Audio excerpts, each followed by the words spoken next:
out of bed and turn my swag on.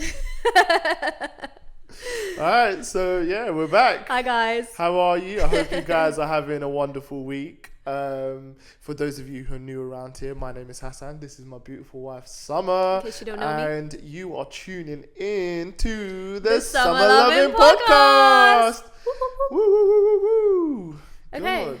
let's catch up. We need to What's catch going up on? with the people because we've been so busy.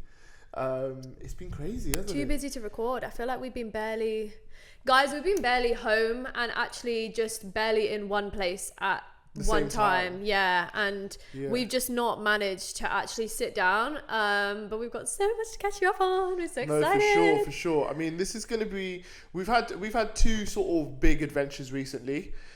So that's what we're going to sort of like kind of go over in this episode. 2 busy months because because someone's now a marathon runner. It's been a busy time. It's all down. It's all my fault. It's all my fault. But okay, so as you know, I was running the Berlin Marathon, and I did that.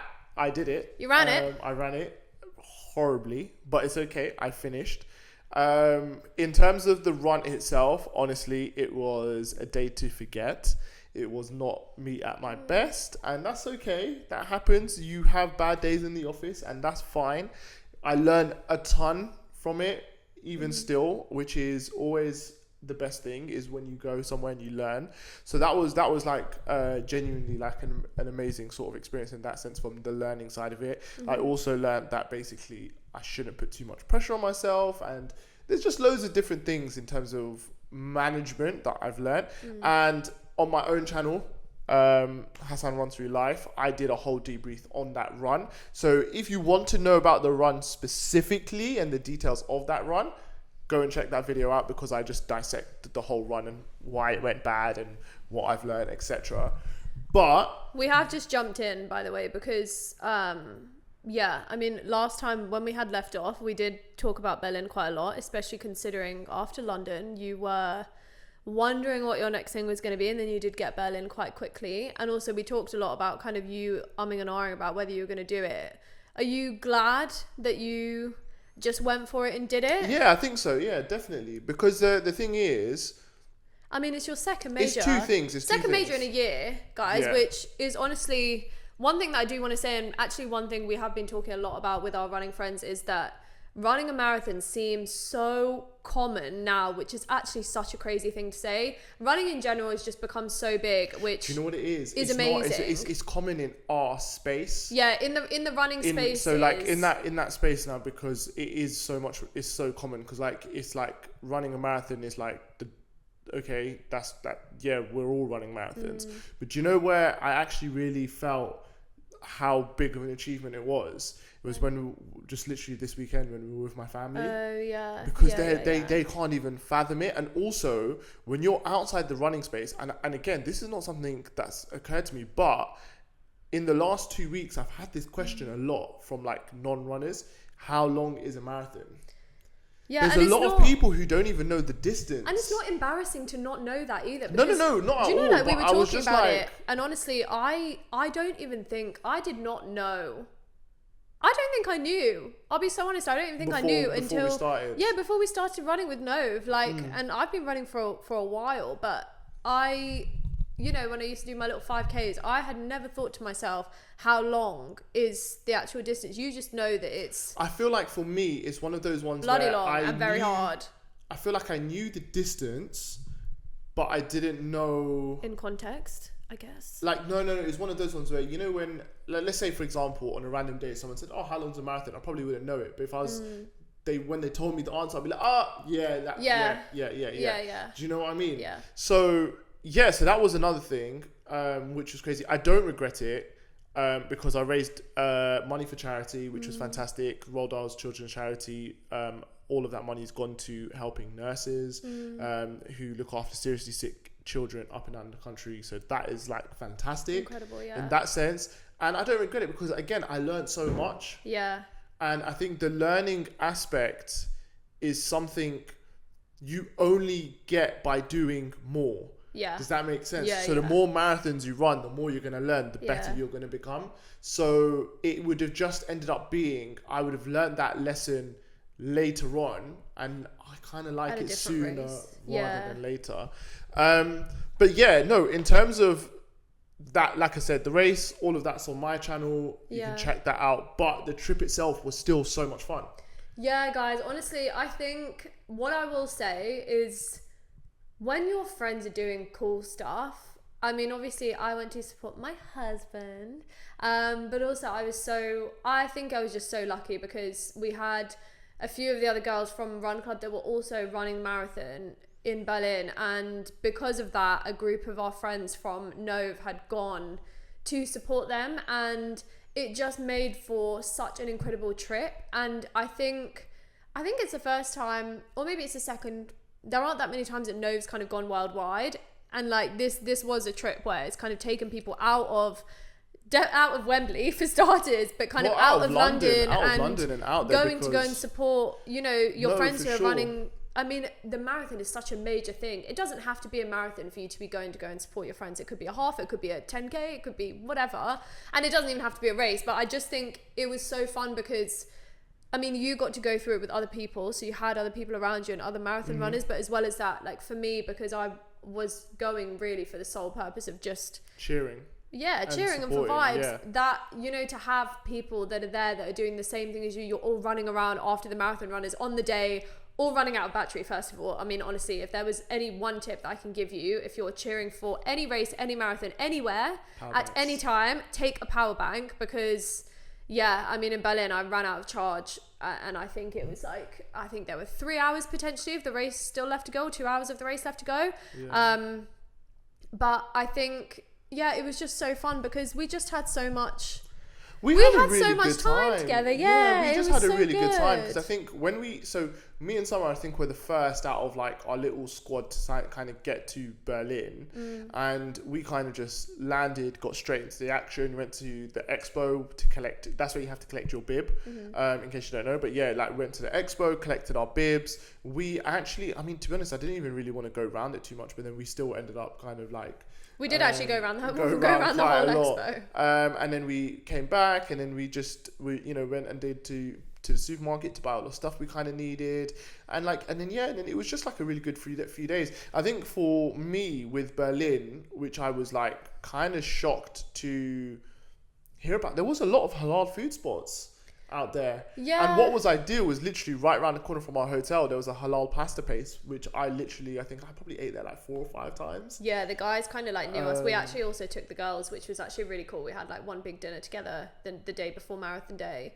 And then there was that burger spot actually, which we went to. Yes. We ate at the day of the marathon in the evening. The guys in there were like super nice as well. Where were we? Samuelplatz? Is that where our... Yeah, I think so. Yeah. As if I remembered that. Wow, yeah, our hotel was kind of like close to that, and actually that's such a nice area. That's actually where we were staying, and there's a lot of food spots. We kind of pulled the girls kind of over to that end because there was actually a really cool coffee shop there called Lap. Definitely like a cool people spot, also runner spot. Yeah, also the really runner vibes was so crazy as well. The runner vibes in there we went really in cool. And then they had pictures of like from a speed project that was done probably like I don't know, maybe a few years ago.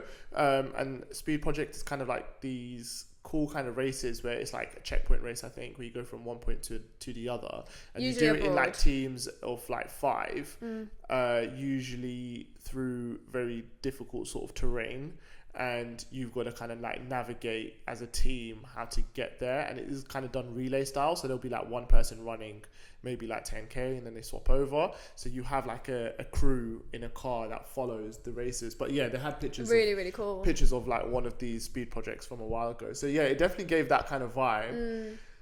And there were so many restaurants as well around there, like I know, 100%. Like because you'd said but yeah, there were like loads of pho places, bakeries. There was a couple of the bakeries. That bakery, I can't remember the name now, but there was a bakery, and oh my god, it's just up the road from Lap. So basically the Lap in Samuelplatz, like further up from there. Yeah. And yeah, we found a place, honestly, so the nice. Cinnamon rolls in there was absolutely gorgeous. It was so delicious. Perfect for carb loading. Oh, 100%. Yeah, I think in terms of a place to stay, I mean, definitely for the marathon, if you were going to stay there, Like it was a good place, right? Because it was easy for you to get to the course. Honestly, I think it wasn't far for me to get to the start line or the start village. In terms of, all the food spots were really good around there. Close to a supermarket. Close to there was like supermarkets nearby.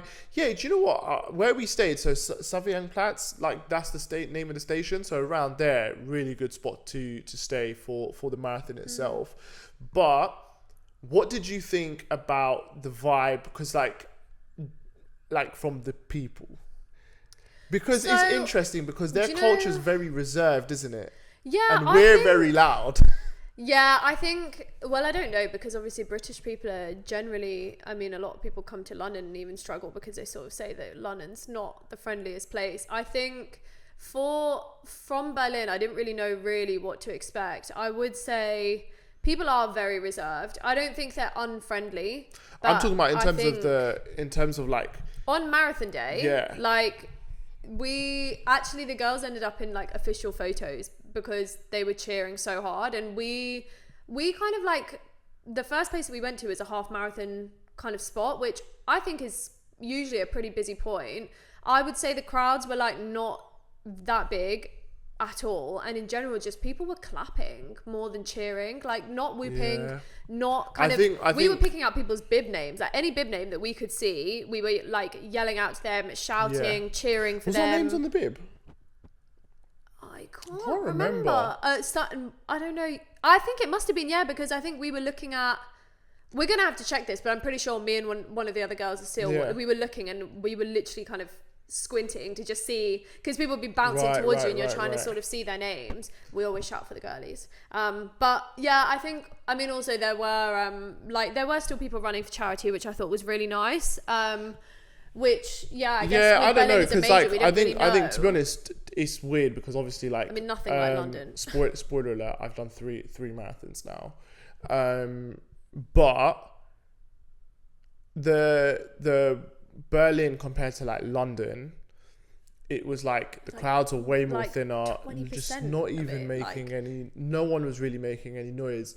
And I don't think that's what made it tough, to be honest, because like when I do my long runs here, I don't have crowds of people cheering me on, do I? So it's not that, I don't think that's made it tough, but it was definitely So it does of course it helps. It definitely helps, but it was just like a really interesting experience. But like from what I heard from like the girls who were cheering, they were like making loads of noise, and they were kind of like, people were like, whoa, what's going on? People were kind of laughing. I think like the younger people that were kind of out at the same time as us, they were laughing, but they were like laughing like, oh, that's so cool, kind of laughing, but not like laughing at us. But I think, I mean, further on towards the end of the race, there were definitely bigger crowds, definitely more people and more people cheering. But I feel like the vibe is very much, they're going to cheer for one person, and it's that person that's running the race, maybe. The vibe that I got from like Berlin as a city, obviously we're coming there to run the marathon, it's a world major marathon. It's something like that is very big. It's not like, to be honest, I feel like a marathon in any big city should be big. It should be celebrated. Whoever's running it, whether it's a major or not, it's something big, like it's in your city for that day. But for Berlin, it didn't feel like it was a big deal.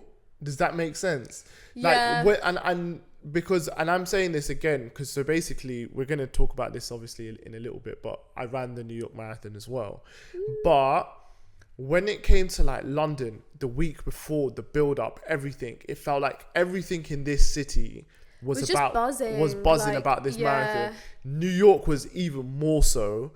And then when we came to Berlin, it just didn't feel like there was a lot kind of going on. Like it just didn't feel like there was a lot of runners. You could, like in our hotel, there were so many runners staying. We bumped into loads of things, but in terms of like the actual city, sort of like creating a buzz, creating a it was vibe. More like I don't know if that's I don't know if that's maybe down to the brands not doing enough, or is it because I don't know what it was, but it definitely did feel kind of very much. It felt business. Yeah. It felt like you're here, you're doing this, and you're out. That's how it felt. But I think the other thing is Berlin, like as a place in general, I do think it is a really cool place. For sure. There are definitely like, we just did not really get around to like go to like all the spots we wanted to go to. We wanted to go for matcha. Like we'd seen like a couple of other cool coffee spots we kind of wanted to go to. I think Just even when, to be fair, when you're even going for when we marathon were, weekend, it's even when we, difficult oh yeah, 100%. to get around and be a tourist. It's not at the even same that. It's just time. like when you're there, you're kind of geared up, you're focused on the race. But I would say, but even bopping around, very cool place. Oh yeah, I think so. It does give cool vibes, and they've got cool spots.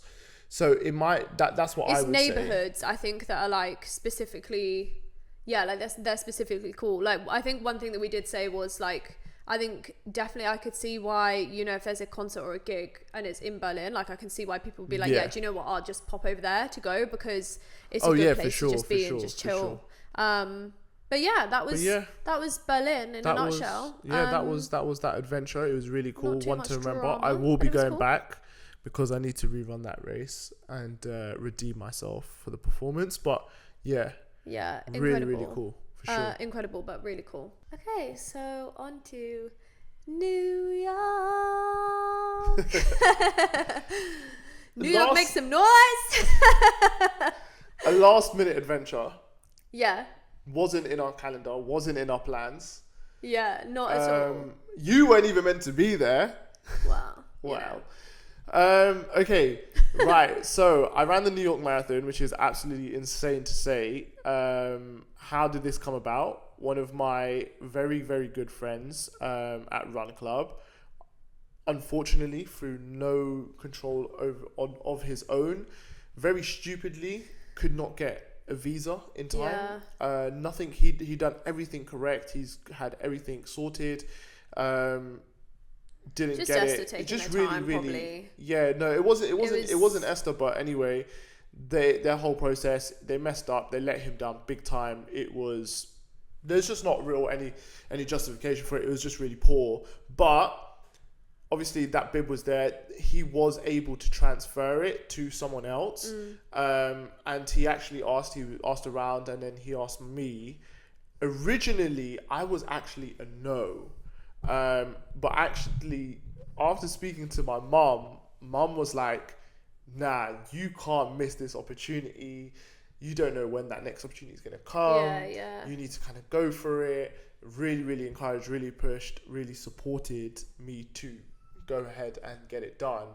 And yeah, it was a last minute thing. Obviously, we had a chat and we were like, okay, fine, let's do it. Let's go for it. Now, the plan had always been as well, like, because I think the main thing actually from like running perspective was just like you'd been in a block since Jan, because you'd been in a block for London, then you'd run London, and then you'd run Hackney, and you'd taken like 3 weeks off, basically your After birthday Hackney, and a bit, and then basically you'd been in a block then for Berlin, like even through all the way through the summer, through all of wedding season, through kind of like time like away, like time like at a really busy time for like our friends as well. And then you run Big Half, you run Vitality 10 as well, but it was just like race after race after race. But like by the time Berlin like obviously came around and you were done with it, but when New York came, the plan had always been like, you know, you kind of knew by that point you can run it. New York's a difficult course anyway. Because I think it was like I think it was and you were just 3 weeks before Berlin that we found out that New York was a possibility. And I think the thing was when we were discussing it, like Berlin, the training block, I did really throw myself out at it, and I think maybe I was really exhausted and I was really tired. And to be honest, yeah, it would be when you're like basically the whole year has been a training block. But the difference I made between Berlin and London was Berlin, I went harder in terms of my training, but I also made sure I was making time for friends and family and to do those kind of social commitments, if that makes sense. Which is probably why you were more tired. Which is probably what made me more tired as well, because in London, where I was like, nah, I'm resting, or no, this is all I'm doing. I don't care about anything else. Whereas this time, obviously, I wanted to have that balance. Definitely led to me getting more tired. But I think by then as well, there was a part of me which was thinking, oh, you know, I'm going to have to stay fresh for another, I think it was like 6 weeks. Because you can't I just didn't want to let it drop off completely. So I was like, I'm going to have to stay fresh for another 6 weeks. But we went ahead with it. We said we'll do it.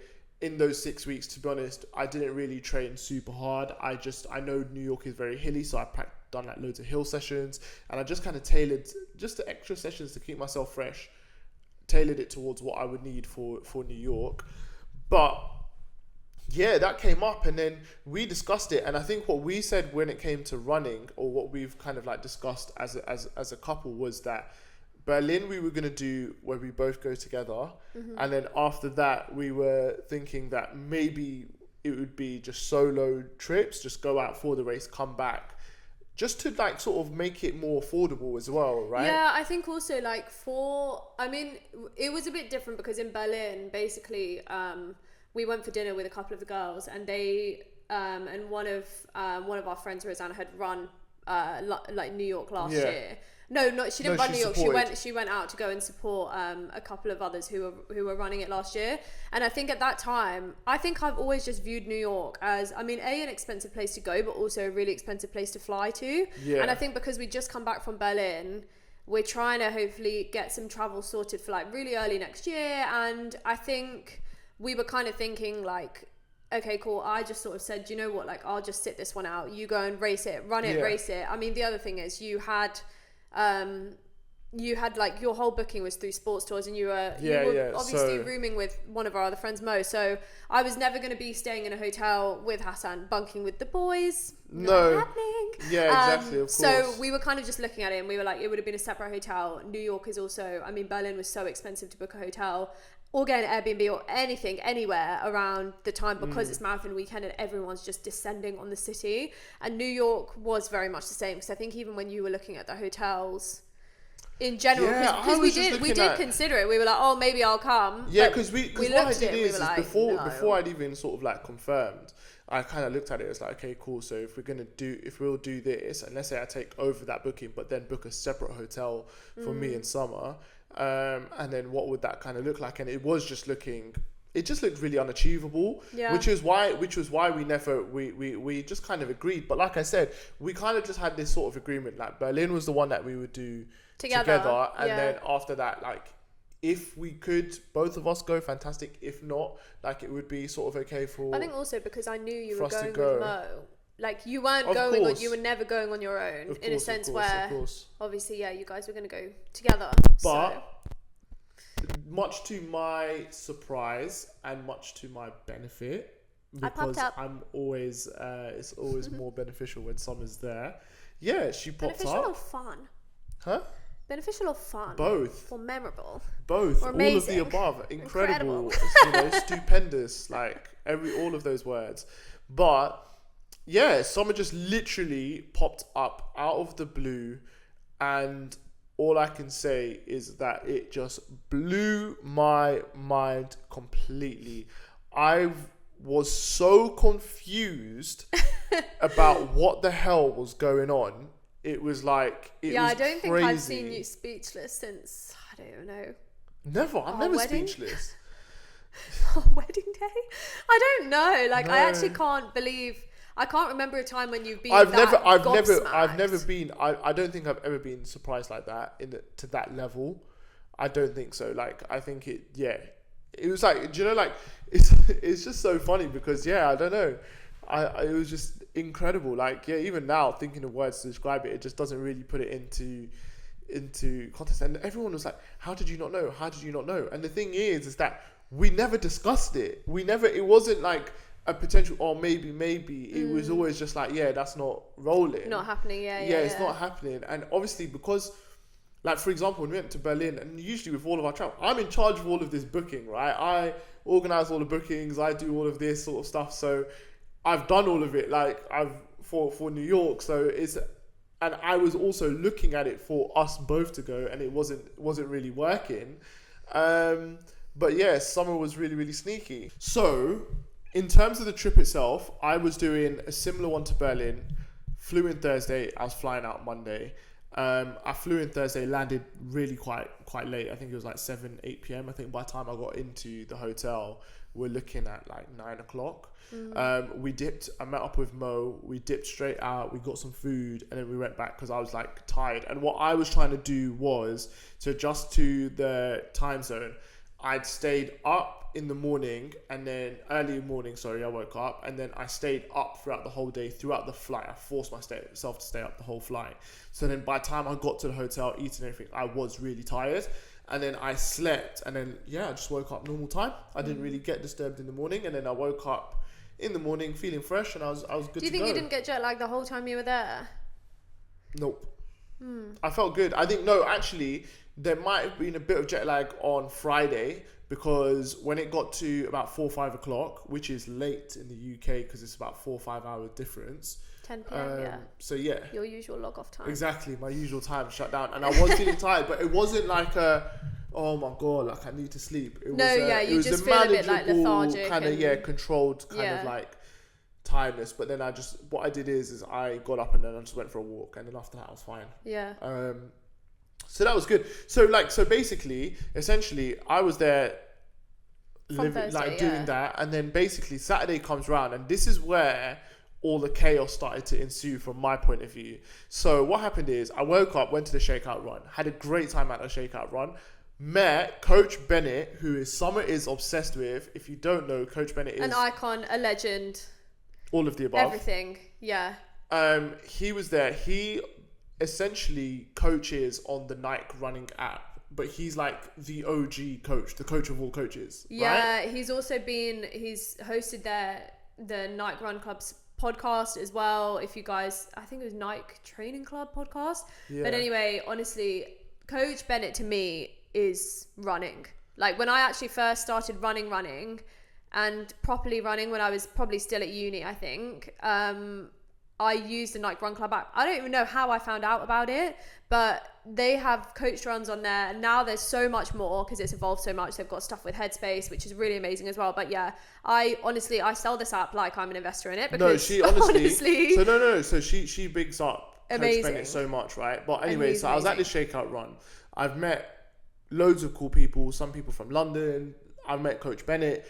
Obviously, when I'm speaking to Coach Bennett, I'm telling him about Summer and how amazing she is, and the fact that because even when I was started running, not with Nove, but I did a bit of running when it was when we were first married, and Summer was telling me about Coach Bennett, and I used it, and I thought it was really cool and it was really good. So I'm telling him all this, and then he goes, "Let's film a video."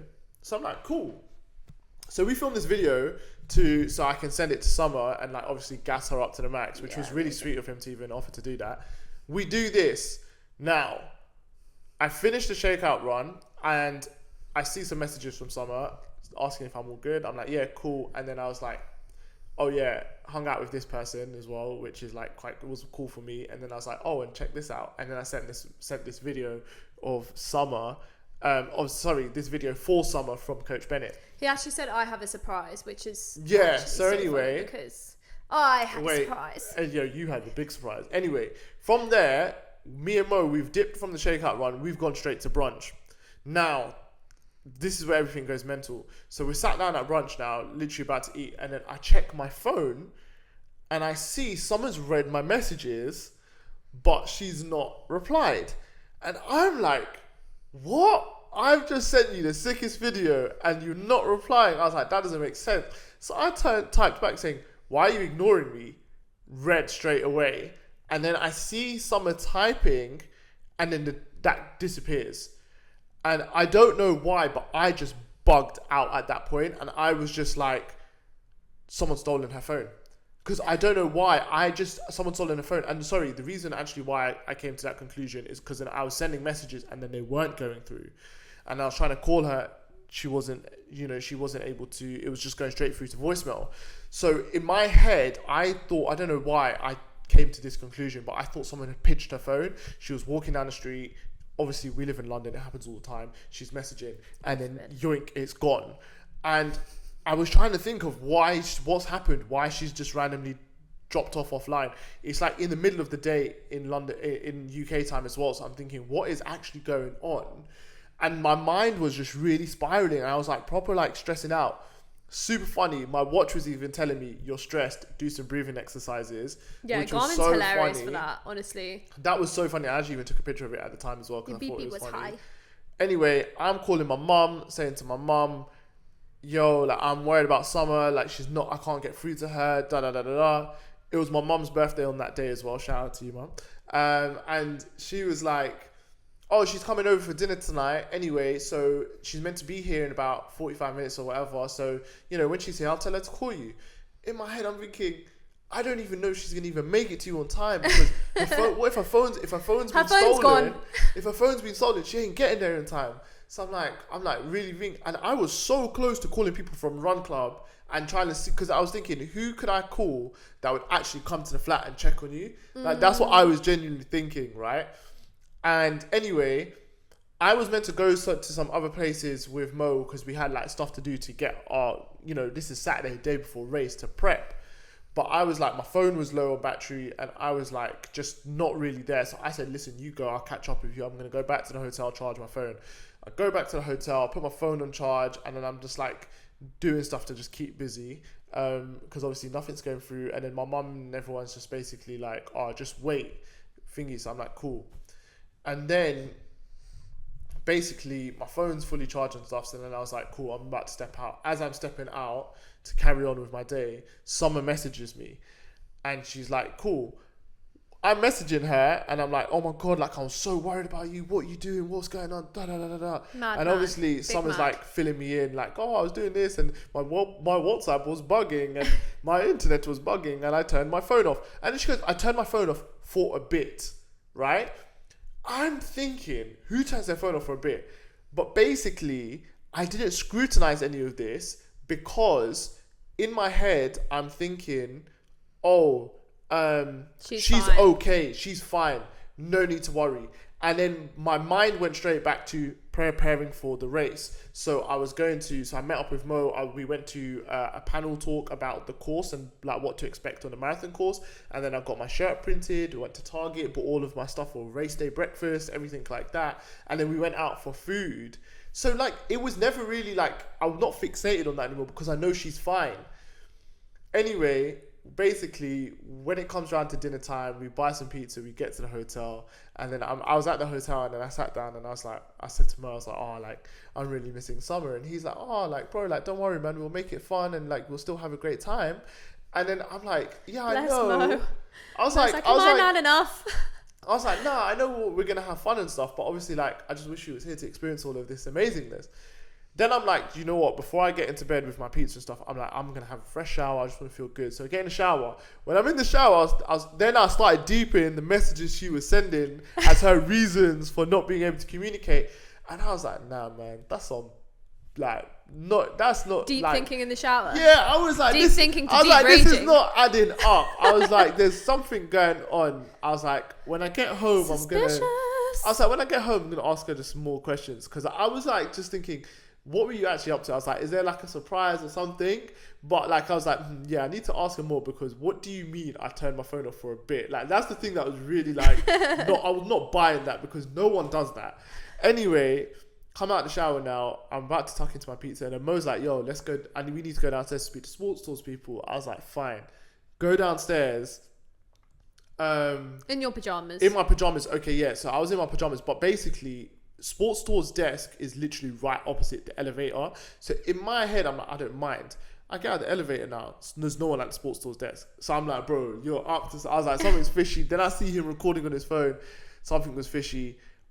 If I had my room key, because to make the lift function, you need the room key. If I had my room key, I was heading straight back up. I was not staying there. But anyway, I didn't have it. So then I had to reluctantly go into the restaurant. And I go into the restaurant, and lo and behold, guess who was there? And I was like, what the hell, man? I was so shocked. I couldn't believe it. But honestly, the best surprise ever. And I remember just sitting there, it's like, I can't believe you're here.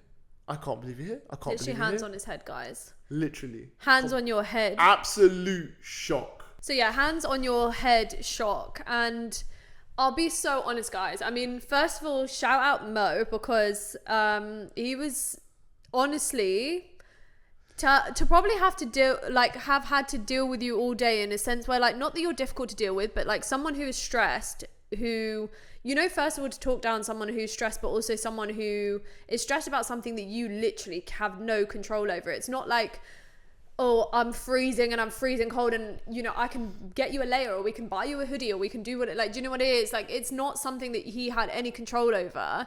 And to reassure you as well, in a sense where, like, he also you know, there's no way that he could have contacted me if you couldn't get through to me. No, it's not. Like There was nothing he could do to solve it was no. your To be issue honest, for you, other than just say, "Don't worry about it, man. I'm sure she'll message you." No. That's what I'm saying, because he was saying like. So I'm a very hard person to obviously talk down, but then I was obviously talking to even my mum, right? And basically I spoke to my mum on the phone once, but then she stopped answering the phone, and I didn't even think anything was weird about that. But we were messaging, and it was my mum and Adam both messaging me. And the problem is, the reason why I wasn't de-stressing or like not being concerned about it is because none of the reasons they were giving me made sense. Sounded legit. Because they were like, oh, she's probably underground. I was like, no one is underground for an hour and a half. And also, I mean, if I was going to South London, then yeah. If you're going to where? If I was going to like the end of the line, South London, then yeah. No, you wouldn't know. Even if you're going to, no, because think about it. Every line you connect to Wi-Fi. If you connect to the Wi-Fi. Yeah, but what if the Wi-Fi doesn't connect? Nah. I wasn't. It doesn't always connect. I wasn't buying that, man. That was not even it. Like, there's no way you're going on the underground for an hour and a half, because it connect, like, you come above ground sometimes. Also, there are some lines now with certain sections where it comes. There's too much connectivity in the city. Smart pants. So I was not buying that. Then they were like, oh, like she's shopping, so maybe she's like gone into the shop and there's no Wi-Fi, like no internet. I'm thinking, nah, that's not it. Like, I wasn't buying it, because also the thing is that I'm sending a message saying, what the hell, da. If in a normal circumstance, someone would go somewhere to get service to reply. Because I would do the same. If, say, for example, Summer's saying something like, oh, why are you not replying? Or like something like that. I would, or along those lines or whatever, I would then not be like, oh yeah, cool. La-di-da, put my phone away, crack on with my day, I'll message you when I message you. I'm going to try and message you immediately. So in my head, I was like, like nothing was adding up. But yeah, he done a really, really good job, because he didn't even break. Like, he didn't give me any sort of... And he knew from the day that you were arriving, because I actually told him I waited until he'd gone also, because I think I was so worried. Otherwise, we'd be like at Run Club basically conspiring. I mean, he actually didn't come to know. You're saying that? You told one of the girls from Run Club right next to me. What? Because Bile was saying yesterday, she goes, yeah, she told me and you were literally right there. Yeah, no, it's because I just turned around. Do you know what it was, guys? First of all, so many people at Run Club asked me if I was going. And first thing is, obviously, like most of the time, like wherever I am, Hassan is, right? So I was like barefaced lying to them, and I think I was starting to feel bad about lying, because you know, you're just thinking, I was like, every time someone is asking me, I'm saying like no, and I'm like lying straight to their face, and I was like, oh god, like is this really bad? Like, I think I actually said to Mama, I was like, am I like, is this bad? Because I'm just, every time someone is asking me, I'm just lying to them.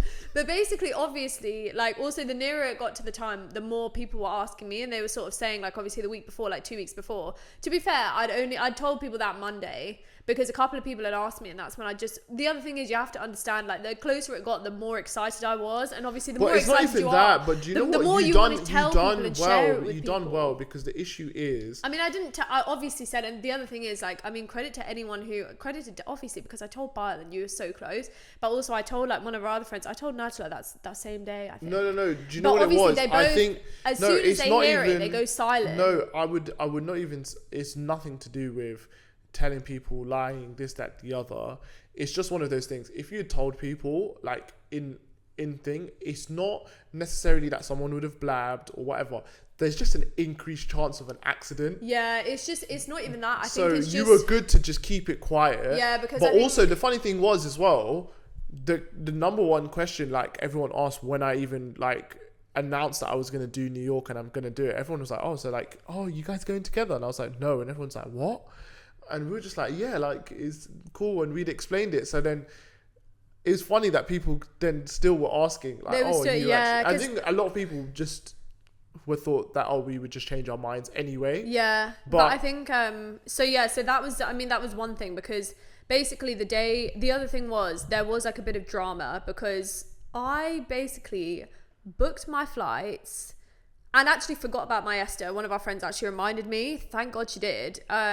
She was like, oh, by the way, like, oh yeah, so you've got your flight sorted, you've got your visa and everything. And I was like, oh no, I haven't. And basically I got my Esther and I booked my comms a month before Hassan had even looked my flight. at anything. He hadn't booked his flight. He didn't have his visa, and obviously he had his comms sorted. No, so what actually happened? The reason behind all of that basically was, like I said, I had booked or I had confirmed I was doing New York about 3 weeks before Berlin, maybe even less than that. And then basically to fly to the US, you have to have 6 months on your passport, which then, and I didn't have that. And I basically just had enough on my passport to go to Berlin. But because everything on for the Berlin trip was all booked on this passport, I couldn't change it. So what happened is when I came back from Berlin, literally at the first opportunity I got, I went straight to the passport office. I'd done the exact, the same day passport thing. So I didn't send it in. I literally done it, fast tracked it same day to get a fresh passport to then book my ESTA. My ESTA did take a little bit of time because obviously there's some delays or whatever going on in their offices, which is fine. But obviously there was a moment for me where I was feeling a bit shaky because I was like, oh, what's going on? And then luckily I'd spoke to someone on the phone from like their department or whatever, who was really, really polite and really nice. And she was just like, listen, you do not need to worry. If it doesn't come through by this date, just give us a call, we'll get it sorted. But until then, you just don't need to worry. And then it just so happened like the same day or the day after. Or the next day. Yeah, it came through and I was like, so I was quite relaxed. But obviously what I didn't know, you were not relaxed at that time. You were not relaxed, by the way. Because you were stressed about your visa. And I was stressed, but I was stressed about the visa, but then it was once you'd spoken to her, then you were fine. But guys, no, there was definitely. But it must have been more stressful for you as well. No, my ESTA came back literally the day after I'd applied for it, and that was kind of like the expected time frame, because a lot of people actually say sometimes it takes like a couple of hours to come through, but basically the time that I applied was like a week or 2 weeks before Chicago Marathon, and I think by the time you'd applied it was around the time of Chicago. So a lot of people were saying like maybe like the office is just really busy, maybe the system's clogged, like, because a lot of people who went for Chicago were applying for their visas literally like 3 days before they were leaving. No, because do you know what the thing is? Because it usually comes through like so quickly. Yeah, loads of people do it. So I don't think it was anyone's fault, but I think it was just by chance. But guys, like, I was so stressed. I wonder if they do. No, this is okay. No, that's wrong. I was gonna say, I wonder if they prioritize ESTA applications based on the time you're going to fly, but they don't ask you the time you're going to fly. No, they don't. So they would know. There was no way of them knowing. But what I would say is, anyway, that must have been stressful for you because she's got everything and I've not even got anything to go. He had nothing. I think there was one time where we went to Park Run, a couple of us, and Hassan didn't go, and that was like a week after his ESTA application. He hadn't heard anything. And guys, I remember there was one point where I actually said to Hassan's mum, I was like, look, he might not be going, but I am. I was like, I've got my ESTA, I've got my flights. What would you have done, I've got my comms.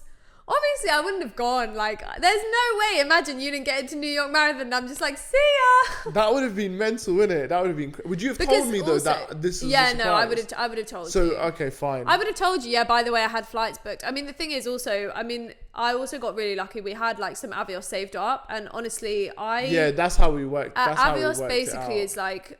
I know people rave about it because it is such a hack for so many flights, but with New York, it brought down my flights by so much, and just by chance, because we hadn't used our Avios in like over a year, and I didn't even remember how many we had, and to be honest, it's also for me, like, I kind of never know how much it's even going to take off the flight. So I looked at the points and I thought, do you know what? I bet it's going to do nothing. But it's going to take off like 60 pounds. And it didn't. It took off like half the flight price. But then also the thing, so that other thing which was so funny, right, is that basically when I'm trying to book my flights, Summer's like, not letting me use the Avios. But basically, I was at this point now.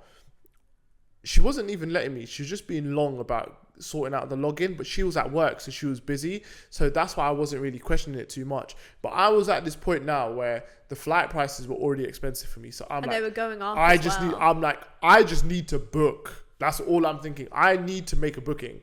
So I'm not waiting now for you to get back for then the flight prices to get even more expensive. whatever I'm finding here, I'm booking. And that's what I ended up doing. But it would have been funny because if I wasn't in that kind of scenario, or if those weren't the circumstances, yeah, for sure, I'd have waited for you to come back. I just would have been squirming around because I think basically he was messaging me whilst I was at work asking for the Avios login. And actually, Avios then was like trying to put me through a 2-factor authentication thing. And honestly, I had a really short break at work because I was in training that day. And I just sort of said, you know what, like, don't worry about it. We'll just sort it out when we're home. But because I saw in the history of Avios, it doesn't tell you where you've booked your flight to, but it tells you the date and obviously the number of points that have been used. And I just thought he's going to see the 25th of September, all the points are just taken out. And he's going to say, well, what the hell was that? And I don't even know how I would have got around it. I think I would have just, I probably would have just had the control over it. Do you know what the thing is? And I would have just said, sorry, we've only got this many points left. Whatever you would have told me, because you could have said it was a glitch, or you could have said, I have no idea, I need to call them up and find out, maybe someone's hacked it, blah, blah, blah. I would have probably believed you. I probably wouldn't have chased too much up on it. I'd have let you chase it up, but then do you know what would have happened? I think maybe when I'm out there, maybe I'd have been like, maybe I would have pieced it together. Yeah. But also it is quite fast, and maybe I wouldn't have.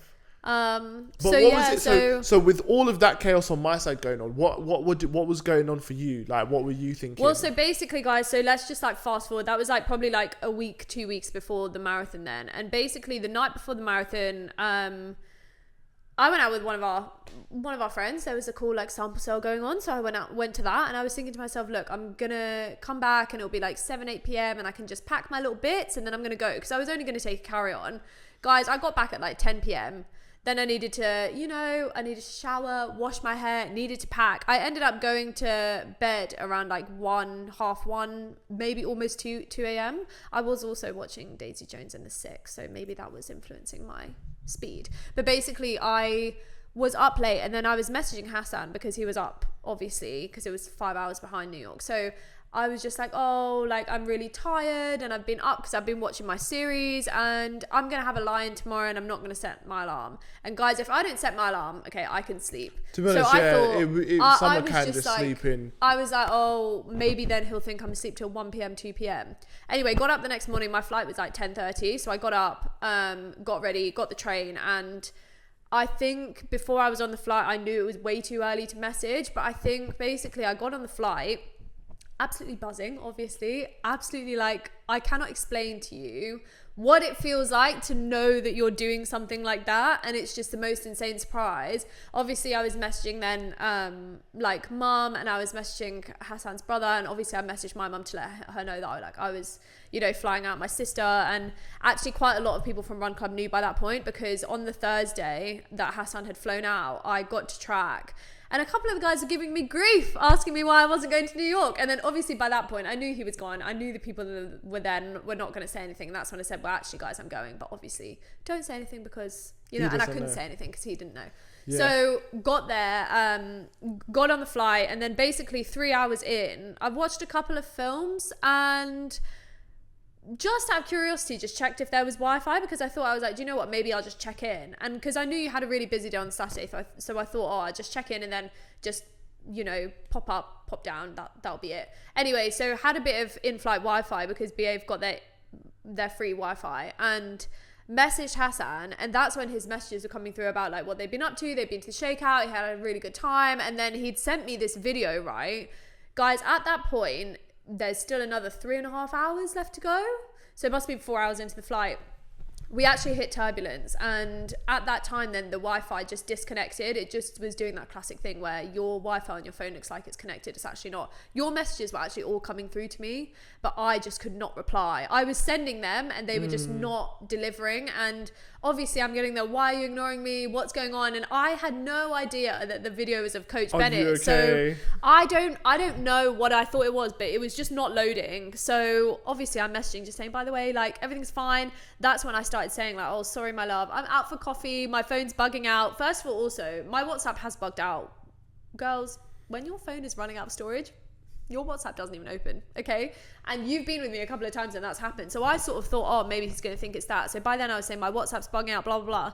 Guys, he's voice calling me on WhatsApp, did that twice, tried to video call me, and actually called me on my actual number, which by that point then obviously I'm so freaked out because I was just thinking, oh my God, obviously I couldn't get the missed call anyway, right? Because my phone's in airplane mode. But when he was video calling me, I was just thinking, oh my God, this cannot be happening. And I just thought, I was like, do you know, it would be just my luck that the in-flight Wi-Fi is not working. The plane's flipping, rocking around.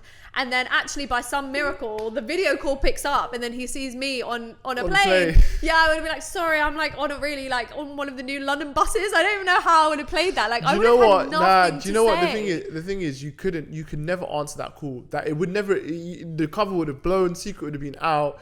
You could never have got away with that one. But and the also, thing that I keep saying, guys, the thing I that actually I've felt said, so bad because you were like, I'm really worried now. And I was like, looking at the flight time, I don't know where we were geographically, but like How to Train Your Dragon's just playing in the background and it's 3 hours, 49 minutes. And I was like, wow, like that's a really long time to be waiting. Do you know what the thing was? This is the thing. And I always, to get a message back. I said this to Summer at the time. I was like, well, after the fact, I was like, there's two things.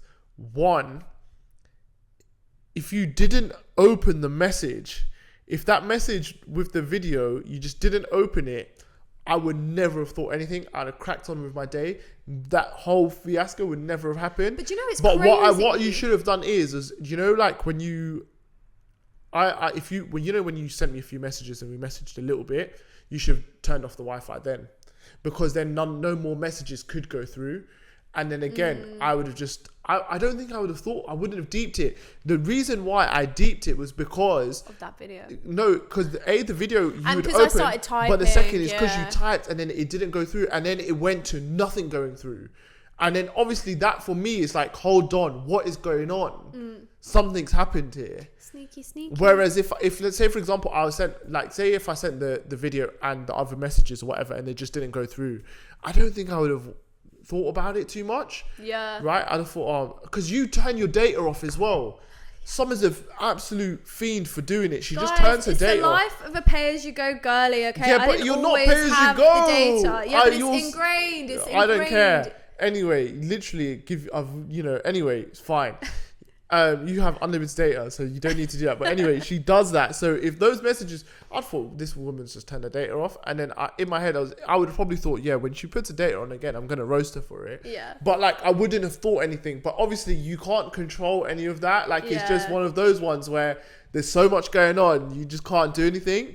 But definitely for a fact, that was definitely something which would have avoided maybe some of that chaos. But big crash out. That makes the story. I mean, it just makes it so hilarious because then, guys, obviously, I mean, the other thing was at that point, I was stressing for about 10 minutes because then I was starting to feel really bad because I thought, yeah, he's actually really worried. I did think, yeah, he's probably going to call mum. He's probably going to call Adam.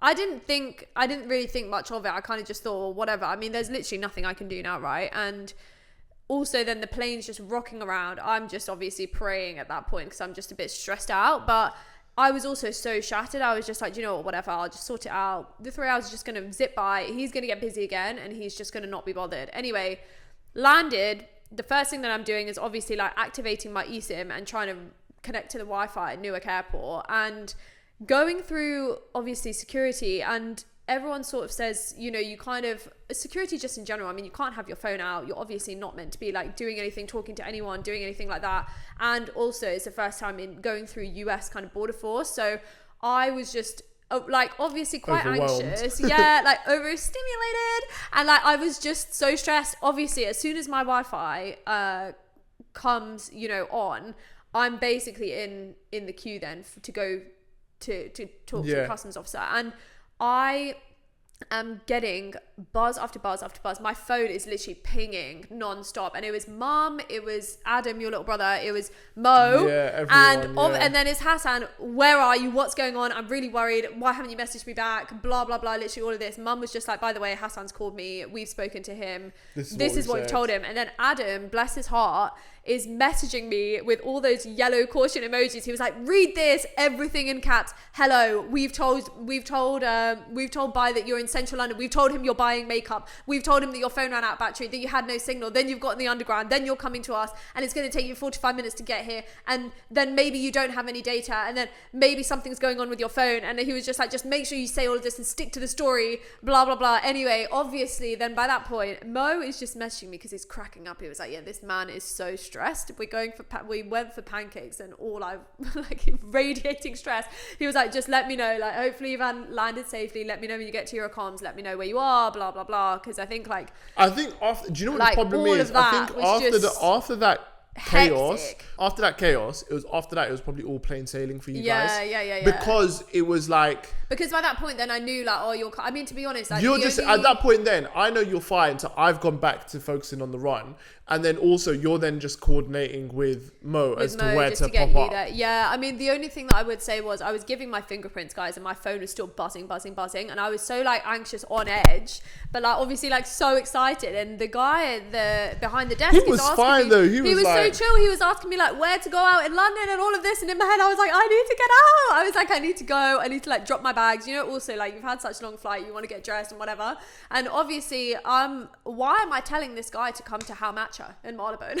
Of all things, he's asking me what to do in London. We've not told them about that. Yeah, we need to tell them. The first thing that I'm saying is, yeah, by the way, like there's this great matcha spot, and like obviously this guy's probably, I don't even know if he liked matcha. He was just like, okay, cool. I was like, yeah, if you want to go out, like, you know, there's Soho, there's Shoreditch, there's like wherever, blah, blah, blah. Like you can do this. There's like some really cool things like going on, and like there's always somewhere to go and something to do. And he was probably thinking, right.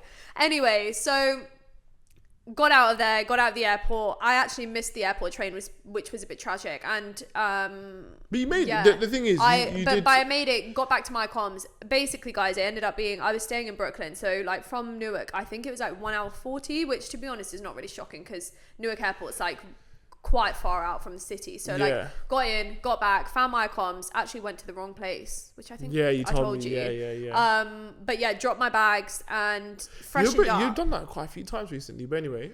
Freshened up. And then started messaging Mo because I was an hour away from Manhattan. Then I just basically had to get back on the subway and then get to you guys.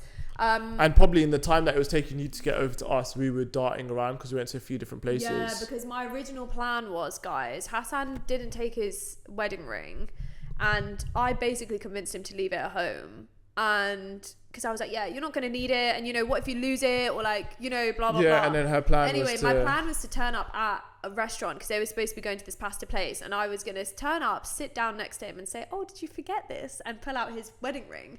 Anyway, that kind of plan went completely out the window, and I was tottering around, wedding ring in my pocket, literally. They're at this pasta place, then it's a 30-minute wait for the pasta place, then they go to a burger spot, then they go to a pizza spot, and then they're back at the hotel. It was like, because it was a thing where we were quite hungry at that point, right? And we needed to eat and we needed to carb load. We were obviously, by the time that happened, right, because we had gone to the runner thing, we were there for quite a while, then we'd gone to Target, done all of our shopping, then we were like, right, we were at that point now, we need food because we need to carb up, we've got this race tomorrow, and it was like, that was like our focus. And then we knew this restaurant that was meant to be quite good, it came as a recommendation, we went there, and then it was a 30-minute wait, and then we stood for about 10 minutes, and then we just thought, nah, this isn't productive. Like, because we also kind of wanted to get back to the hotel so we could just rest, right? We can't even though we're not going to be able to You're rest not there in that, to like go out for dinner. That's if that the makes thing. sense. Yeah. Like so anyway, so we were like, cool. Went from there, and then on the walk back towards the hotel, I see this burger spot, halal. So I'm like, yo, let's go in there, let's grab a burger. And he was like, you know what, I could do that as well. Went in there, we've ordered the burgers, and we've sat down, and the food just came so quick, so quick. And then obviously, like, we're hungry. We've demolished these burgers, demolished all the chips, all of that. So we're like, cool, let's dip. And at that point, I'm like, I'm still going to need food. And Mo was like, yeah, probably me too. So anyway, we bopped down to this pizza joint that we'd been to, I think, the day before. And then I was like, yeah, I ordered like 3 slices. And obviously the slices are absolutely massive. So 3 of them are really big. And then we've got those slices. We've dipped back to the hotel. But obviously in that point of view, for you must be like, okay, restaurant, burger point, pizza. Like, you must have thought, what the hell? They're jumping around so much. Yeah, I mean, the thing is, I knew that you were only going to be like around Manhattan area. And Yeah. Mo was actually sending me all the locations. No, so no, yeah, I kind of knew, but in the end, basically then he just sort of said, he was like, look, we're going back to the hotel. I can tell you where to hide, but you guys had actually got back to the hotel before me anyway, so it was fine. And then I basically got to the hotel, and then Mo had sort of said you can either hide on the bottom floor or in the restaurant. And I just like, basically when you went into the hotel, the restaurant was kind of like round the corner, so even from the entrance you wouldn't have been able to see it. Definitely from the lifts you couldn't see. So I went in and I got a table, and then basically the waiter came over and he was asking me, oh, like, is there anything you want to order? And he's like cleaning and stuff. By that point I've told Mo, I'm here, I've got a table. He was like, okay, cool, bringing him down now. Okay, fine. Literally, it's like been 2 minutes, and then a waiter's come over and he was like asking me if I wanted a drink, and I was like, look, I'm really sorry. I was like, yeah, I'm waiting for my husband and his friend, because I've come to surprise my husband. He's running the New York Marathon. He was like, oh my god, he was like, that's so exciting. Okay, great, don't worry, just let me know if you need anything. Anyway, he literally steps away, guys. It's not even been like 10 seconds from him stepping away from the table, and then Mo brought Hassan around the corner, and I was just sat at the table, and obviously you were so shocked. I think like I was so buzzing, guys, like from me leaving the subway station to me walking like the 6-7 minute walk that it was to the hotel. Like, I cannot describe like the buzz that I had, like the butterflies I had. Like, I was just so excited. Like, I've literally never pulled off anything on this scale ever in my life. I mean, I've set a standard now, I guess. But yeah, like I've never done anything like this. So I was like, oh my God, I can't believe I'm here. Also, New York, right? New York. Like, I'm in New York, and yeah, absolutely buzzing. And then I saw you, and you were so surprised. You were speechless. It was cute. It was actually like so adorable. It was pretty much like the reaction I wanted. I didn't know what to expect because you'd been so wound up earlier in the day, but I didn't think you'd be mad. No, I was thought, never going to be. I knew you'd be shocked, but he just stood there, guys. And honestly, I think even like when you sat down next to me, like I was actually like, when you look back at the video, I was like, hi, because you were sat in front of me like this, and you were just staring at me, and like literally just like in disbelief. Like, there was no like, it wasn't like, oh my God, like grabbing in a hug. Like, it was literally like, oh my God, like, you know, like when you cannot believe that someone's real and you can actually touch them. It was just like, it was giving. I was just so shocked because I was like, what the hell? And then I'm like, I was just trying to figure out like how you got here, like what, like it was just like, yeah, absolutely, just mad confusing, mad confusing. I was just there like, what? And everyone was just laughing. The sports tours guys were on the table opposite, so obviously they're just obviously like having a chuckle, obviously watching us like, and like, you know, enjoy our moment. And then the waiter, who's like obviously just got in on it, has just stood there laughing, joking about it. But yeah, and then and yeah, that was my entry. It was a really, really, really good surprise. It was like, yeah, really so good fun. Top tier surprise. Like, it was just absolutely insane.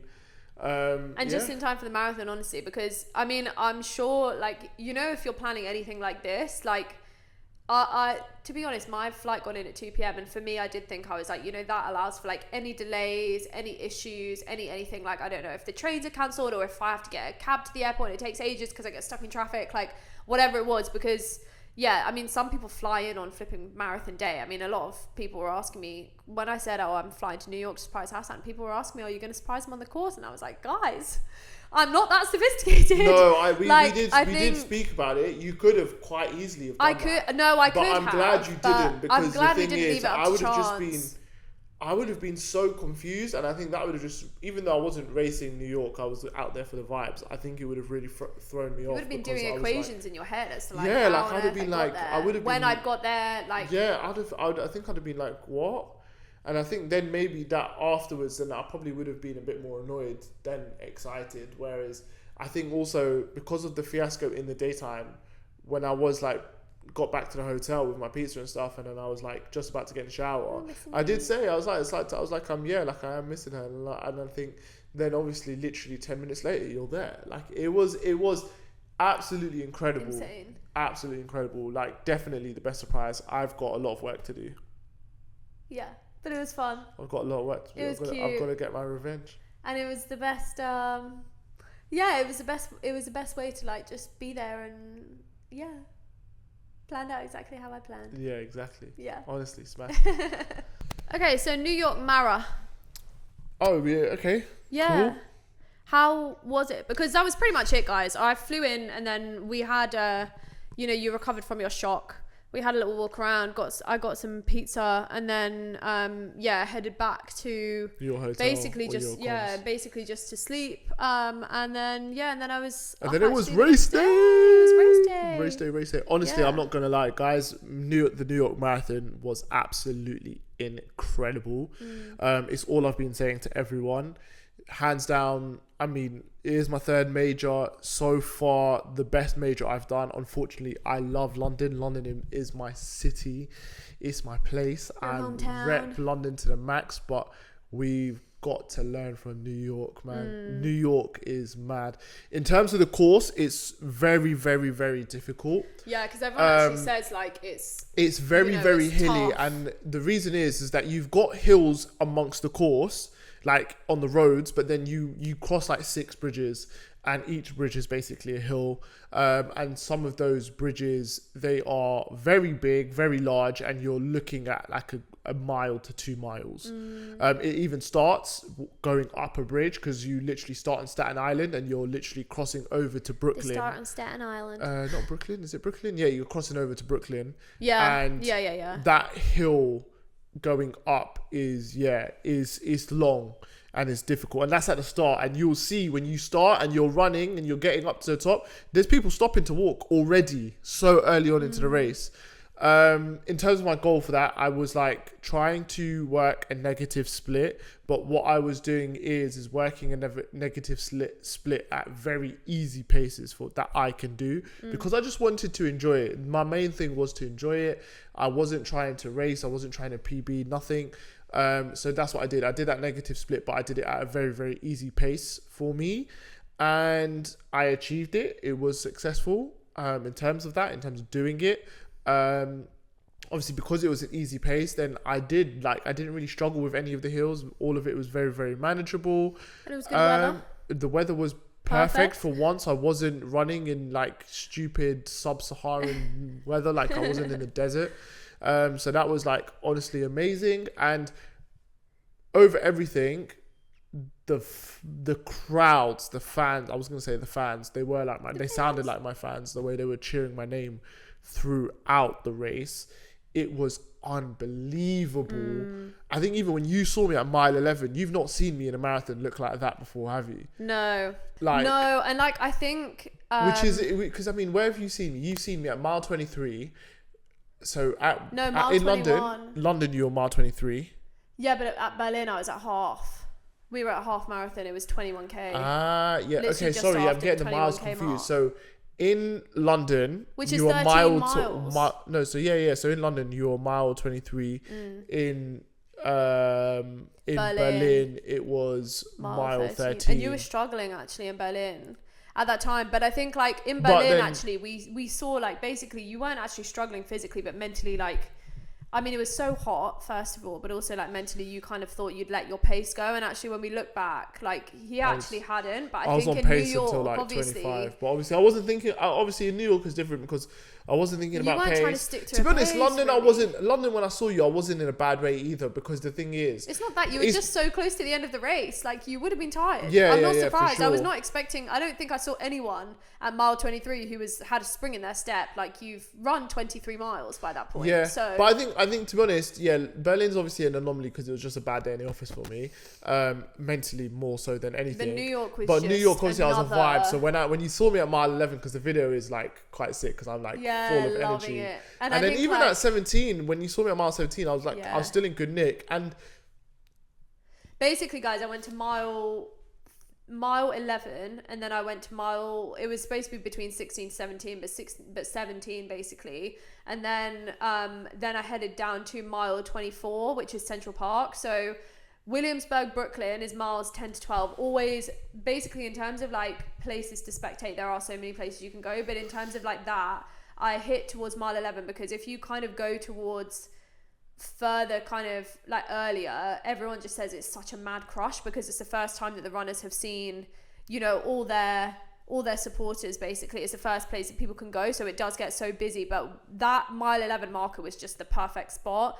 It's such a good vibe, and there's actually like there's so many coffee shops around there. Everyone's like sat outside the coffee shops with their coffees, cheering, shouting, yelling. Obviously, people have got their signs. People are, it's such a good vibe. I'm really curious about what are we missing in London that New York had. Because I've been trying to figure it out, because basically it's a thing where they have the pavements, right? And then what they do is on all the lampposts they tie like a blue tape to basically say don't cross this line.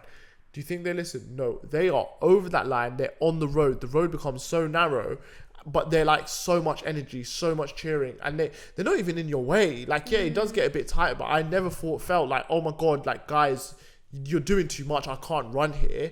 Like, I felt fine, and that atmosphere to feed off was just so electric, and it was so cool. And I think in London, I don't understand, because the thing is, because people are like, London embankment, from all the way down, there's so many people. But I don't know. In my head, I'm thinking, is it because the other road's too wide? I mean, potentially, and I'm saying that about London, right? Because in New York, the roads are obviously going to be wider, right? Maybe because we have like proper metal barriers. We've got barriers, so you cannot. I mean, people were basically, the tape is kind of like it's got a bit of give, so people are pushing against the tape. No, people are just climbing over the tape. Oh, they're not doing that. No, but in Central Park, basically, they would push it, but the tape was like on their stomachs, basically. Like, you could see. But in Central Park, wasn't it barriered? No, it wasn't barriered. Well, not the whole way. Not the whole way, because where I was, it wasn't barriered. But like, basically, people were pushing through the tape, but you could see the tape still intact, because they were stepping, because the stewards were saying to them, like, move back. No, because and the tape was still there. Yeah, maybe, I don't know, but they basically weren't ducking back under. They were moving back, and the tape was springing back. From what I remember, I can't remember ever seeing any tape in Central Park. I only can remember seeing barriers. But the thing is, Central Park, you got to remember, like, those paths are wide, but they're not as wide as like a huge road. No, does that make sense? Yeah. So you're still quite like boxed in. The atmosphere is like on top of you. But whereas like when I think back to embankment, I think from left to right, it's a long way. It's a long way. So maybe that's what it is. Maybe we need to, like, with the barriers, bring them in a bit, tying it up a little bit. I don't know, because obviously at the same time, then it's safety and it's this and it's that. And it's better for the runners, but I think, like, honestly, but there are parts of the course, on the London course, where there isn't barriers and stuff like that. But then I just don't think in those areas the crowds are as thick. No, whereas I think, like, I mean, to be honest, everywhere that I went, there was definitely a crowd. I mean, the other thing that I was going to say was, I mean, guys, first of all, if you're going to spectate any marathon, like, they did have bikes there, right? But I just did not see any, and I was also not going to try and bike around New York. It's not as it's not the same as I would Berlin, say it's not as successful. It's not as successful as it is in Berlin and London. Like, you know, like how we've got Lime bikes and scooters, and they were everywhere. They have them, but it's not as much. It's not as common. So, I mean, guys, there's also just, I was not going to get on a bike or a scooter helmetless, but also without anyone, and also in a new city where I've got no idea where I was going. Yeah, no. Just using the tracking app to also, like, basically tell me where to go, because you're tracking your runners, the tracking app's sort of lagging behind anyway, and then also sometimes it's not picking up your GPS. So I was running around obviously trying to figure out where Hassan was, but honestly, guys, like, everywhere that I went, like, people were cheering non-stop. There was not a quiet moment. People have got their bells, their whistles, they're clapping, they're cheering, they've got their friends' faces on I'll tell you one thing, honestly, on the signs. The one thing they say, and like whenever you talk to anyone who talks about the course, they do, and rightly so, warn you about the quiet spots. And I'm talking mainly about the bridges, because obviously there's no crowds on these are like, bridges are designed for cars, so there's no pedestrian places. There's no crowds on there. But honestly, even though it's tough, because obviously that bridge is just another long hill, and then you don't have that crowd atmosphere, I can understand why it would be tough. Honestly, for me, and what the advice was anyway, is that use that time to really gather your thoughts, relax from that energy, because you've had all that noise, all that chaos. Take a breather, check in with yourself, make sure you're all good, make sure like use that time to do that. And which is what I did. But honestly, it is a breather. It's so crazy because it is a very, think about it, when you're talking about how a difficult section of a race, right? That is everything you would need, right? It's quiet, it's uphill, it's difficult, it's long. So you're talking about a long period, uphill, silence, right? All you can hear is the runners around you running. So that has all the components to being really difficult. But actually, for me, especially in that race, maybe if I was running it hard, like it would have been a different story. But at that point, I was like, okay, cool, I can just calm down a little bit from all the chaos that I've just experienced as well. So... But yeah, as a vibe, honestly, I just think, start to finish, incredible race. So much fun to spectate. I mean, every race in general is fun to spectate, but yeah, so much fun to spectate. People are such a vibe around you. Actually, one thing that I was going to say, which was interesting, was at London, I think it was just so much harder to like get through to get a spot. Whereas I think in New York, people will actually like, they'll make space for you and they'll actually move. Like there were people that were like, oh yeah, like it's fine, like don't worry. Because I'm on my own. That's the other thing. It's so much easier when you're in a group for people to sort of like mash in and kind of force take over kind of thing. But like, people were actually okay. And I don't know. The thing is, it's not a massive thing about London. Like, I just think people are so enthusiastic. Because the thing is, obviously from London, right? I had Nove, then from Nove I had you, then I had my mom, then I had my auntie, right? So I had people at points. And you've smashed it in Berlin and in New York. You've been able to go point to point to point. I don't think it's possible to do that in London. Yeah, no, I think... But I just don't think it is, because the thing is, I know people at London who tried to go point to point and they basically missed the people. Their runners, but also I don't know. I just don't think it's possible. Like and obviously like, you know, I'm going to be cheering on like the run clubs and everyone this year because I'm not running it. And I was even thinking, oh, maybe I'll do like a point to point, but I don't know. I'm in two minds because I'm half thinking just to maybe just sit in one place. I don't know.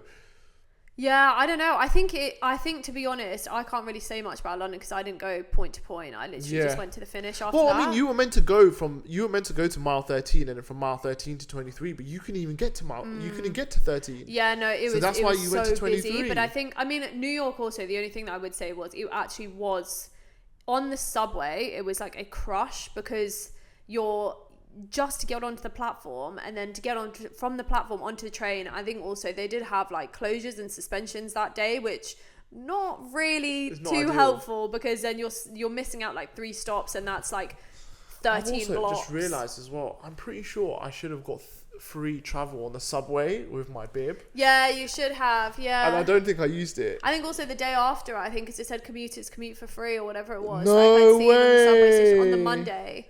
But I mean, the thing is, it's not that deep. It's not that deep. I mean, the travel in New York is so cheap. Yeah. Like, so cheap. Very honestly, affordable. A lot of people sort of say, yeah, like, I think we've talked about being in Europe and travel just being so cheap, but it was $34. You know what it was everywhere. $34 is your cap for a week. So, I mean, that was the one thing that I was actually worried about because I did think, I'm going to be bopping around on the subway. And I mean, obviously, we could take a cab anywhere, but everyone just says New York traffic's so mad. So I kind of thought I'm going to be bopping around so much. I was actually, do you know from last time, when I went last time, from what I remember, the subway was difficult to use.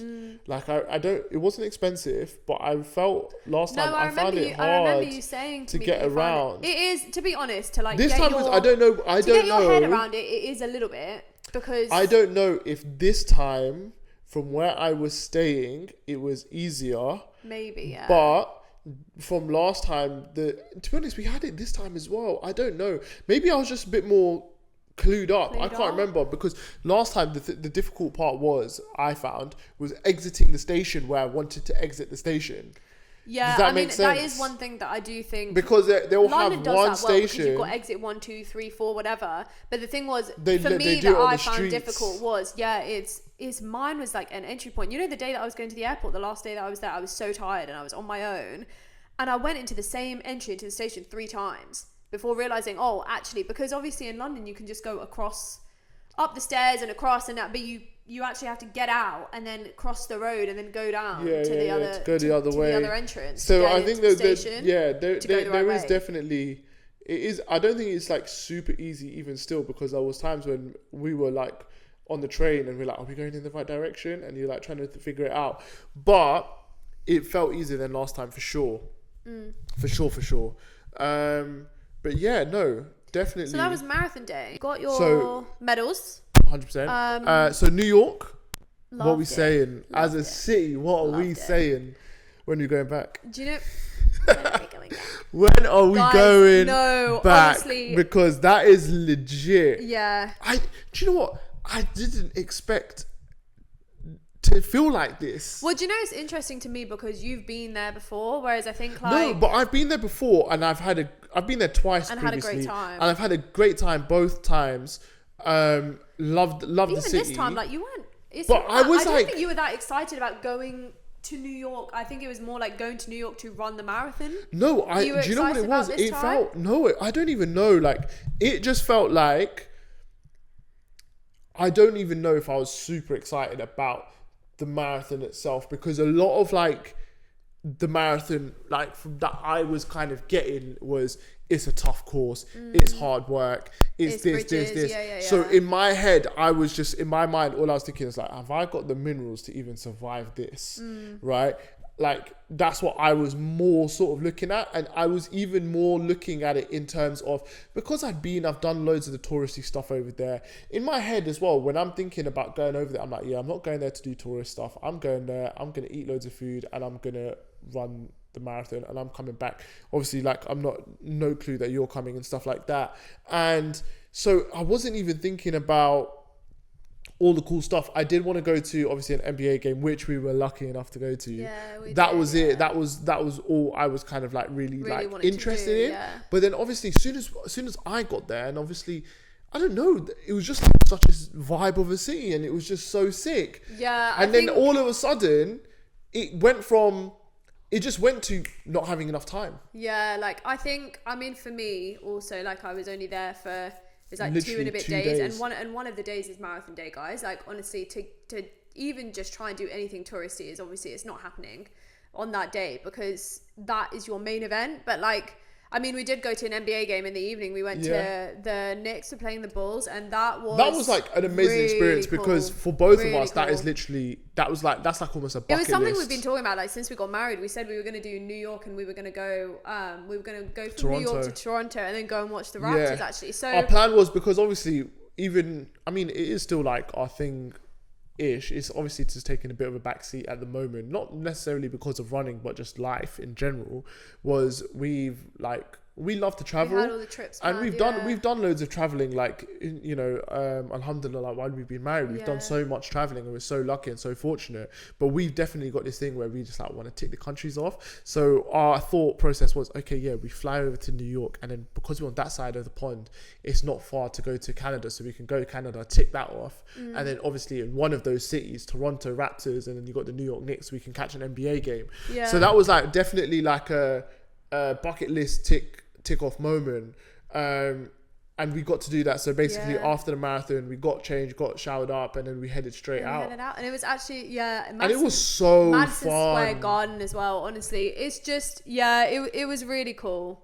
And the thing is, obviously, like, obviously America is just way bigger, but like, you definitely, especially when we went to Madison, it just felt, wow, this is like, it felt like, wow, this is huge, this is big. Why is it everything in America is big, but like that felt big. It did. It felt like a wow moment. And also I don't think there weren't big blocks where there were empty seats. Like, it was full. Oh yeah, like, yeah. It was packed full of people. I mean, obviously, like packed. Loads of marathon runners, but there was loads of us out there. There was loads of us marathon runners. Ronaldo was there. Oh yeah, that was so crazy. So the Brazilian Ronaldo, he was there courtside, and it was just like, what the hell are you doing? Because they do like their celeb thing. I think also, like, honestly, there is not like a dull moment, and I don't really know like what I was expecting, but like there's music, or there's the dance. We went, or so there's basically we'd honestly, like, that's one thing. Yeah, again. There's just something going even on. Even like, football, even football in the UK, we could learn a thing or two from putting on a show. Like, I think even like at the Emirates now, before like the Champions League games or even the big games that when we're playing a big team, they'll do fireworks and they'll do like all this fire stuff and they'll make it a bit more dramatic.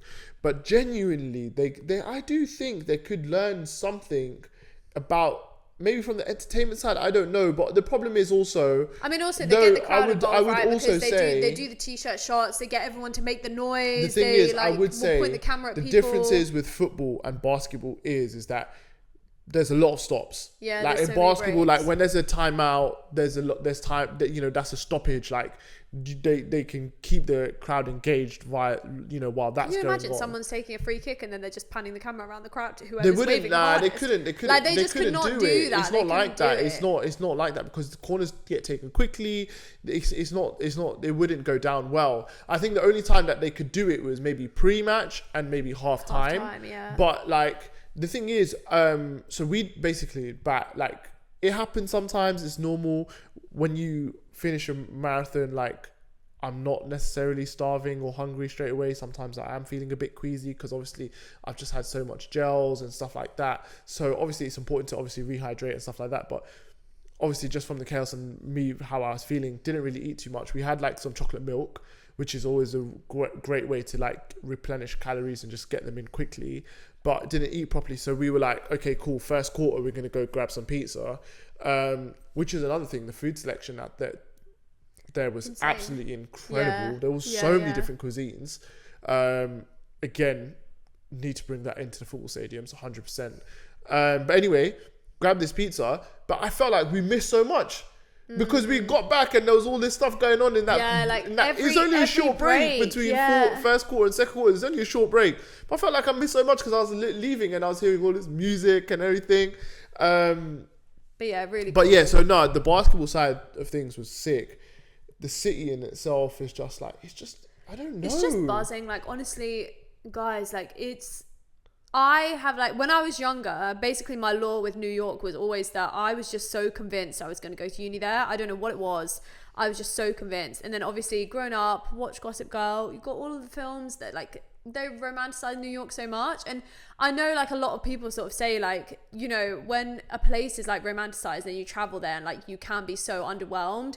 But like New York, honestly, like I felt that magic. Like I genuinely felt like stars in your eyes kind of thing. Like, and I didn't even see everything. I didn't see the Statue of Liberty. I didn't go to Rockefeller. Didn't go to the top of the rock. Like there was so much stuff that like, honestly, we just did not get to do purely because of time. And I just left feeling like someone had literally like picked me up and just plopped me back in London. Like I felt like I should have been there for like another week, and we just didn't. It was definitely because we were, like I said, because we'd gone like just for the marathon, and it just also the other thing was you'd never planned to be there with me. So I mean, there was no way you were going to stay in New York for like an extra week without me. So also, by the time I booked my flights, there was no way Hassan could have extended his time without losing the flight. So I went back Monday evening and you actually went back Monday lunchtime. But yeah, so, well, let's get on to what we actually did. So we did the NBA game and then it was Monday because that was Sunday. So the one thing actually that, to be honest, both of us said that we wanted to do was Brooklyn Bridge. We could do realistically, so we went to Brooklyn Bridge. After that, we went to take some portraits and we went to try and get the medal engraved. The place for the medal engraving, I couldn't do it because it just clashed with the time for my flight to go back. And genuinely speaking, I could have left it there with Summer, but like, I just didn't really want to leave it. Like, obviously, like, it's just, I don't know, it's obviously just a bit, it can be seen as a bit childish, but like, obviously, You've just got it. You've got it. It's like it's something you worked really hard to like sort of graft and get, and then to kind of just leave it's just like it just wasn't really vibing with me. So I will try and get it engraved here. But we woke up early. We met up at Brooklyn Bridge, and it was quite sick. Like it was cool, the views you get from there are quite nice. It was cool. And it was good like, place it to was a take good some thing. pics, like good view of the city. I know like loads of people do it over sunrise. We were just not up in enough time. I'll be so honest.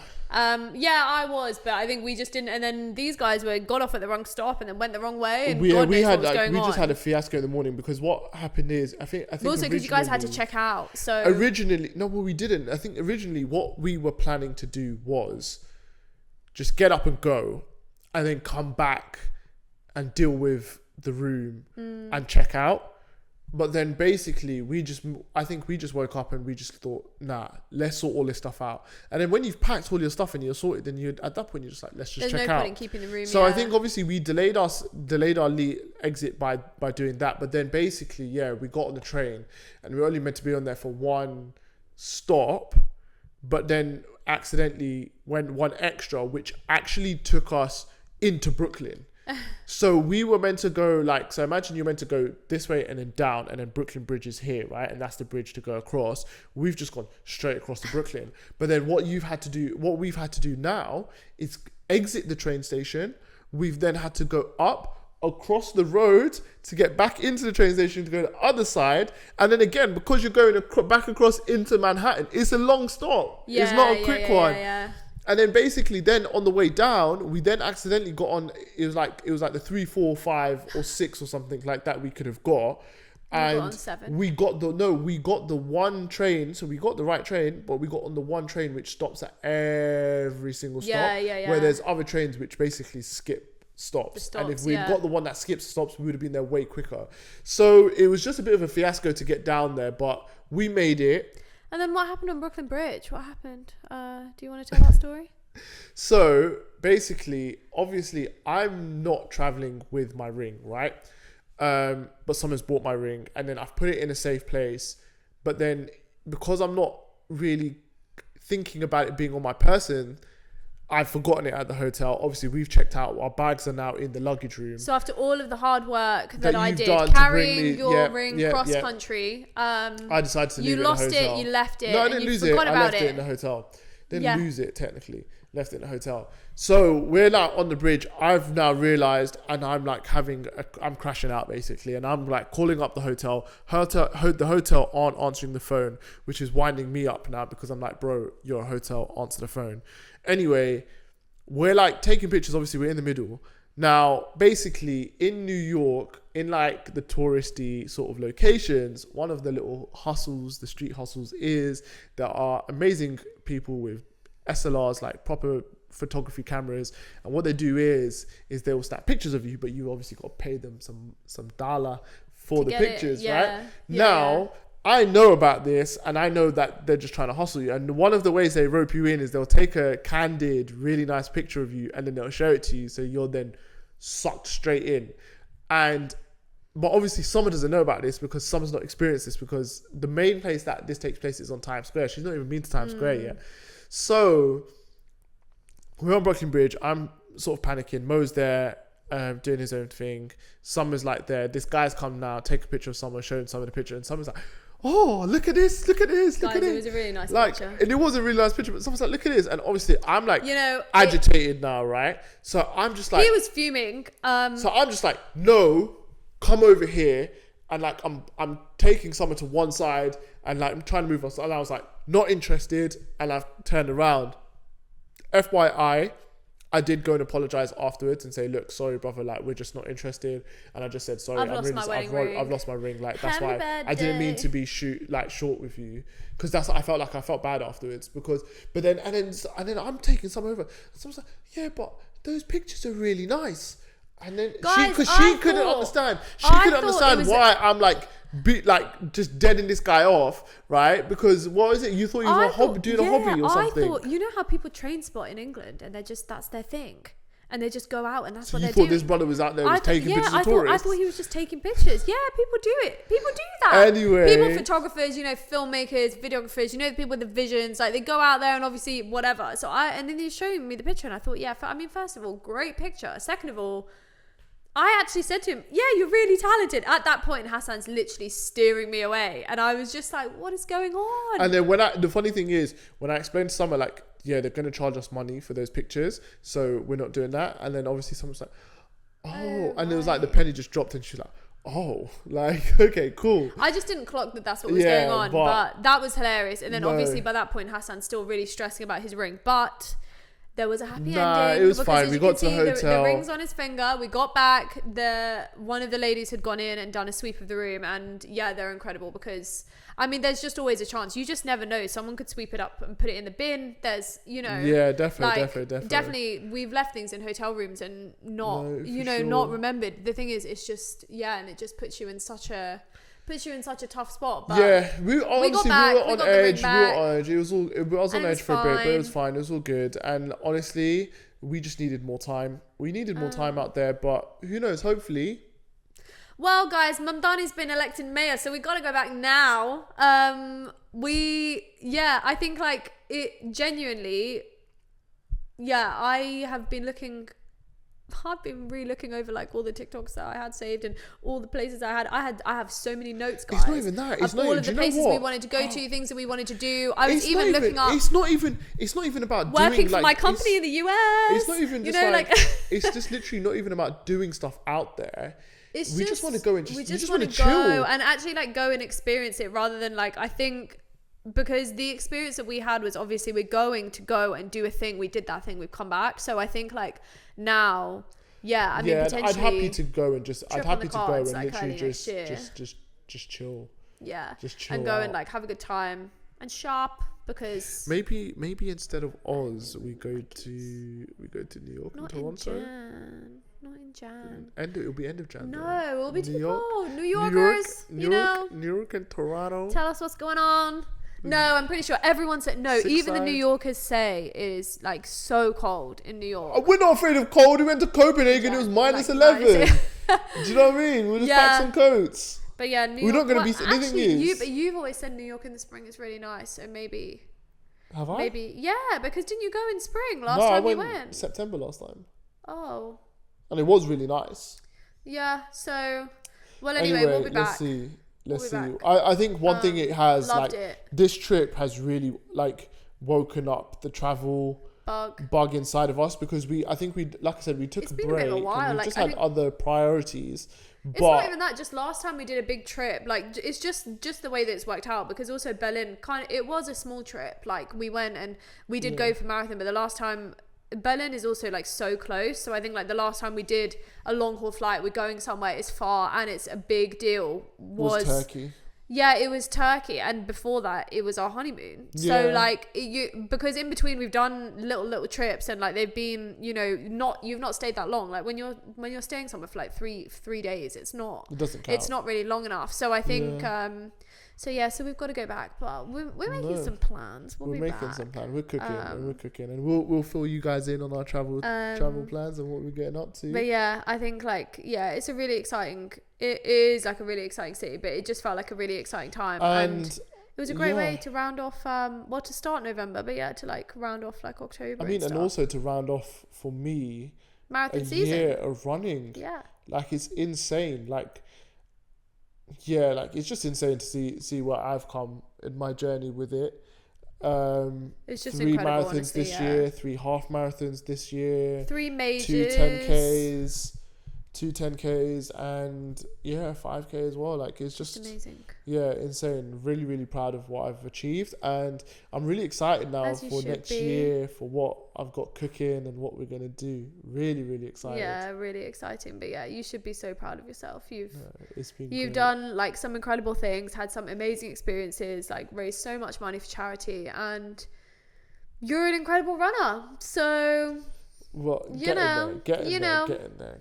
No, it's amazing, but it's been really cool. Anyway, guys, we're gonna wrap it up. We've like yapped plus today, but we hope you guys have enjoyed the episode. 100%. This is all of the marathon content for now. So because next week we'll be back on our dilemmas. If you guys have any, we are always we're always on the Reddit threads, guys. But I mean, obviously, any dilemmas that we would read out from you guys would be completely anonymous, and we would do our best to answer them. But and if there's anything specific you want us to talk about, let us know. we're reading again, so I might have some more reading recs by next week because gotta speed up. Hassan's reading Clytemnestra and I'm reading Babel by R.F. Kuang. So yeah, but it's cozy season. Maybe we do some it's a month of Wicked coming out. We've got some cool stuff going on. We'll bring you some cool stuff, and we'll come with some recommendations. We'll come with, you know us, man. We're always vibing. Yeah. We'll let you know what's going on in our life. We'll give you some dilemmas, give you some opinions. But until then, please hit the subscribe button. We're on the road to 100 subscribers. Hit that subscribe button, hit the like button, all of that jazz. Share it with anyone you know. Recommend it to your friends, your family. Tell a friend to tell a friend. Yeah. And Love we will for the see love, you guys. soon. See you Take soon. care. Bye-bye.